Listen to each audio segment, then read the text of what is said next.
మా latest videos కోసం మా ఈ తెలుగు న్యూస్ ఛానల్ సబ్స్క్రైబ్ చేసి గంట సింబల్ యాక్టివేట్ చేసుకోండి.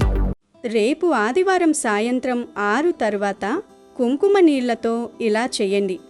2 నిమిషాల్లో దరిద్రం పోయి కోట్లకు అధిపతి అవుతారు. మీకున్న దృష్టి దోషాలు అన్నీ పోతాయి. ఇక మీకు తిరుగుండదు.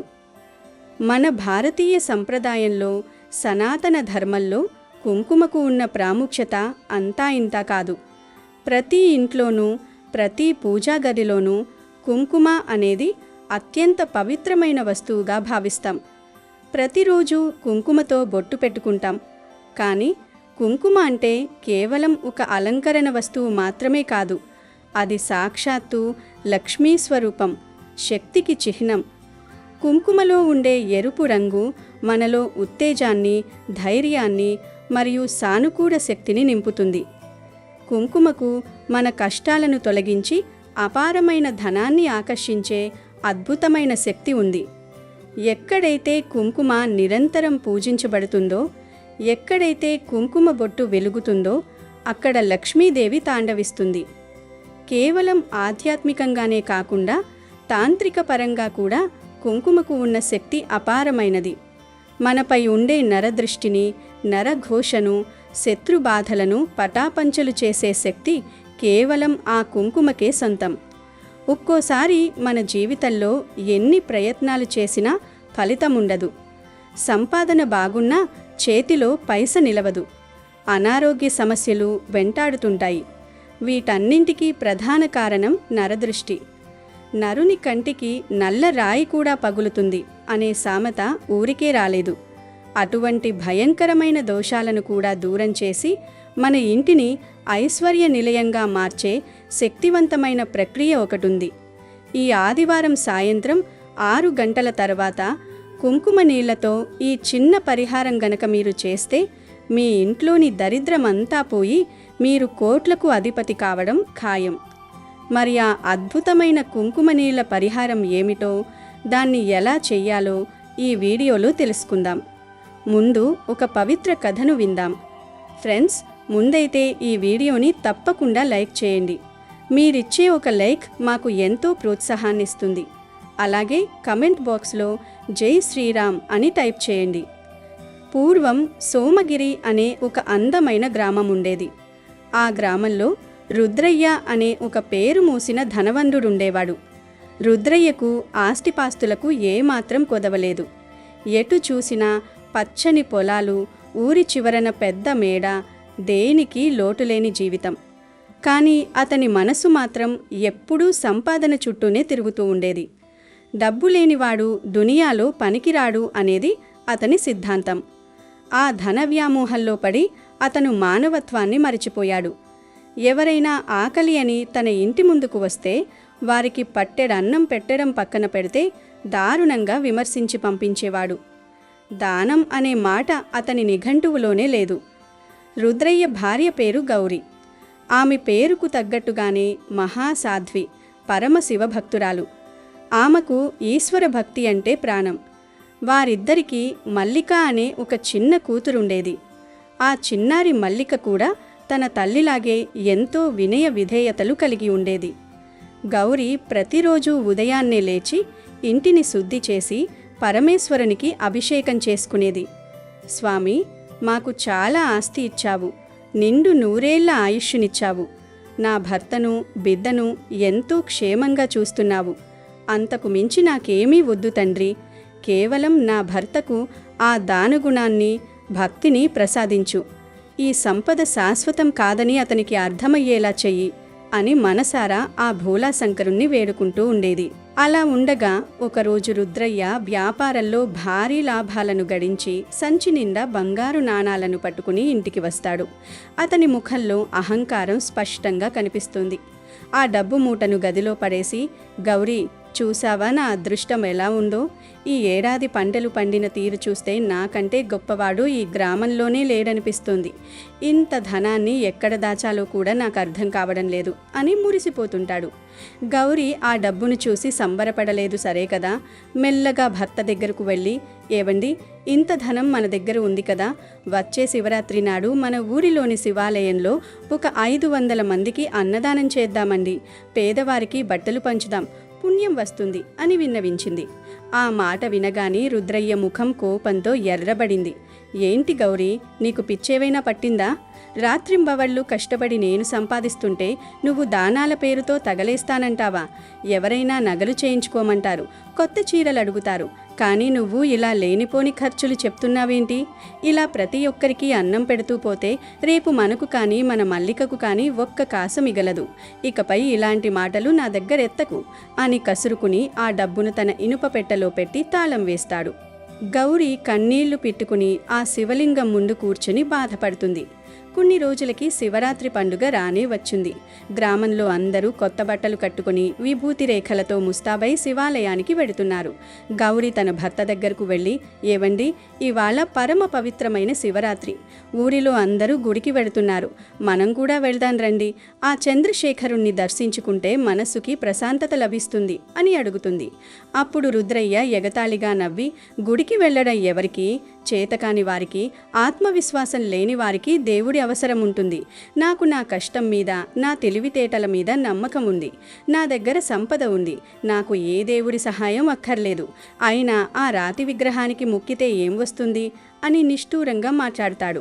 కానీ గౌరి పట్టుబడి బ్రతిమిలాడి చివరకు రుద్రయ్యను గుడికి ఒప్పిస్తుంది. రుద్రయ్య అయిష్టంగానే భార్యా బిడ్డలతో కలిసి శివాలయానికి వెళ్తాడు. రుద్రయ్య పెద్ద ధనవంతుడు కాబట్టి గుడిలో ఉన్న ధర్మకర్తలు, పూజారులు అతనికి ఎంతో గౌరవమిస్తారు. గర్భగుడిలో శివలింగాన్ని చూసి గౌరి పులకించిపోతుంది. మల్లిక కూడా భక్తితో నమస్కారం చేసుకుంటుంది. కానీ రుద్రయ్య మాత్రం చుట్టూ ఉన్న జనాన్ని చూస్తూ తన ఆడంబరాన్ని ప్రదర్శిస్తూ ఉంటాడు. దర్శనం ముగించుకుని గుడి బయటకు రాగానే ఒక ముసలి బిచ్చగాడు వాళ్లకు ఎదురుపడతాడు. అతని శరీరం శుష్కించిపోయి ఉంది. కళ్ళు లోతుకుపోయాయి. చిరిగిన బట్టలతో చాలా దీనంగా ఉన్నారు. రుద్రయ్యను చూడగానే ఆ ముసలివాడు, అయ్యా, ధర్మప్రభువులని మీ గురించి విన్నాను. 3 రోజుల నుండి ఆకలితో అల్లాడిపోతున్నాను. ఏదైనా కాస్త ధర్మం చేయండి బాబు, మీ పుణ్యం ఉంటుంది, నా ఆకలి తీర్చండి అని దీనంగా అర్థిస్తాడు. గౌరి ఆ బిచ్చగాడి ముఖంలోకి చూసి, ఏవండి, పాపం ముసలివారు, ఏదైనా సహాయం చేయండి అంటుంది. రుద్రయ్య ఆ బిచ్చగాడిని అసహ్యంగా చూస్తూ, ఛీ, ప్రొద్దున్నే ఎక్కడి నుండి ఊడిపడ్డారు వీళ్ళంతా? కష్టపడి పని చేసుకోవడం చేతకాక ఇలా అడుక్కు తింటున్నారు. పో ఇక్కడి నుండి. నా కష్టార్జితాన్ని నీలాంటి సోమరిపోతులకు పోయడానికి నేను పిచ్చివాణ్ణి కాదు అని కఠినంగా అంటాడు. ఆ బిచ్చగాడు, బాబు, ఆకలి దహించేస్తుంది, ప్రాణాలు పోయేలా ఉన్నాయి, ₹1 ఇవ్వండి అని వేడుకున్నా వినకుండా రుద్రయ్య ఆవేశంతో తన కాలితో ఆ ముసలివాడిని పక్కకు తన్నేసి వెళ్ళిపోతాడు. నిజానికి ఆ బిచ్చగాడి రూపంలో వచ్చింది సాక్షాత్తు ఆ పరమశివుడే. రుద్రయ్యలో ఉన్న అహంకారాన్ని, లోభత్వాన్ని చూసి శివుడు చిరునవ్వు నవ్వుతాడు. రుద్రయ్య, నీ సంపద నీకు అహంకారాన్ని ఇచ్చింది. మనిషికి మనిషి చేసే సహాయమే గొప్పదని తెలియజేయాల్సిన సమయం వచ్చింది అని తలుచుకుంటాడు. రుద్రయ్య ఇంటికి వెళ్ళి కుర్చీలో కూర్చుని విశ్రాంతి తీసుకుంటుండగా అతని పొలం దగ్గర పనిచేసే పాలేరు పరుగు పరుగున వస్తాడు. అయ్యగారు, అయ్యగారు, అనర్థం జరిగిపోయింది. మన ధాన్యం గిడ్డంగులకు అకస్మాత్తుగా నిప్పు అంటుకుంది. అగ్నికీలలు ఆకాశాన్ని తాకుతున్నాయి. మన 25 ఎకరాల పంట, దాచి ఉంచిన ధాన్యమంతా బూడిదైపోయాయి అని ఏడుస్తూ చెప్తాడు. ఆ మాట వినగానే రుద్రయ్య గుండె ఆగినంత పని అవుతుంది. వెనువెంటనే తన గదిలోకి వెళ్ళి ఇనుప పెట్టె తెరిచి చూస్తాడు. అందులో ఉన్న బంగారు నాణేలు మాయమై కేవలం నల్లటి రాళ్ళు మాత్రమే మిగిలాయి.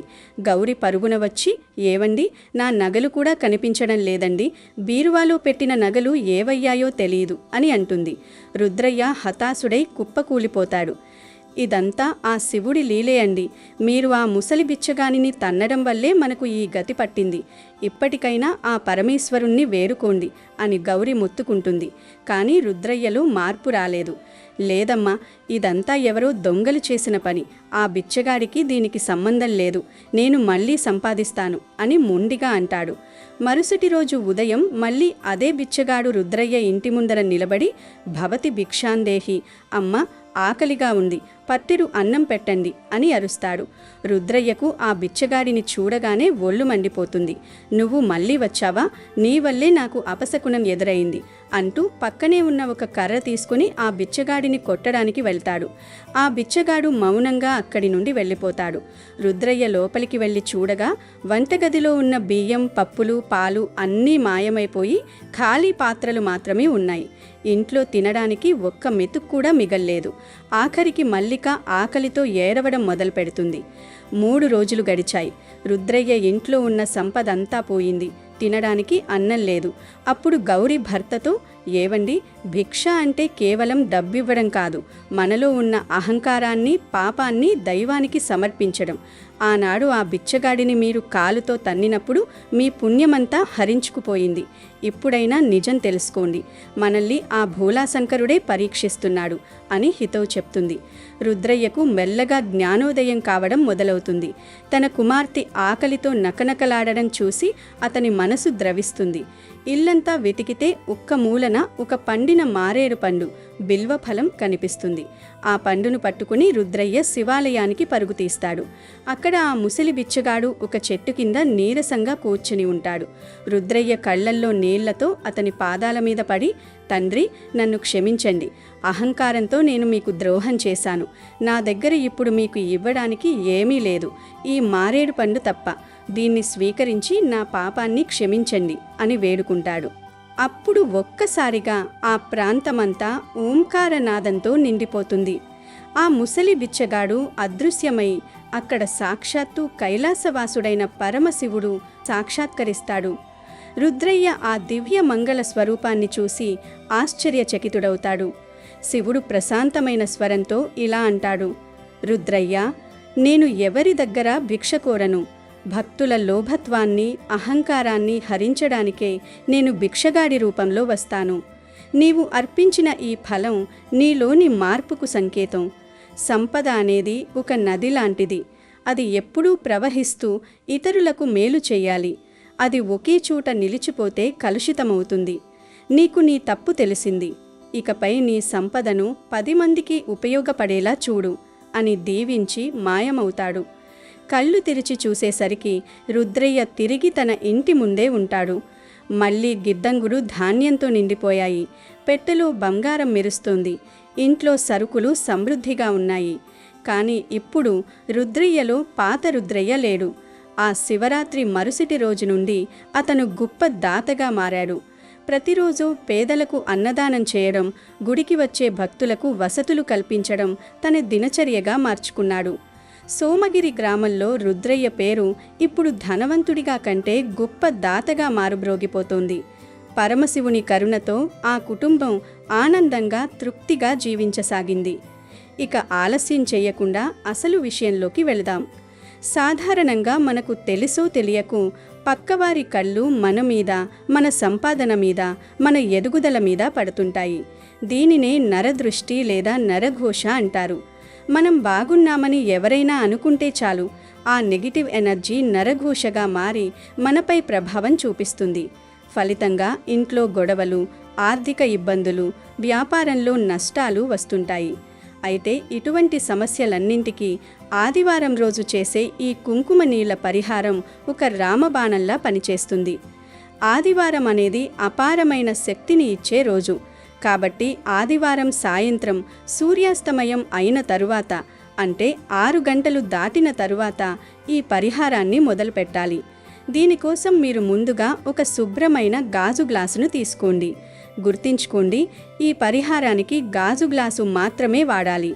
ఎందుకంటే గాజు అనేది పారదర్శకతకు మరియు శక్తిని గ్రహించడానికి అనువుగా ఉంటుంది. ఆ గ్లాసు నిండా శుభ్రమైన నీటిని తీసుకోండి. ఇప్పుడు ఆ నీటిలో 1 స్పూను కుంకుమను వేయండి. ఆ కుంకుమ నీటిలో కలవగానే నీరు ఎర్రగా మారుతుంది. ఇది శక్తి స్వరూపంగా మారుతుందన్నమాట.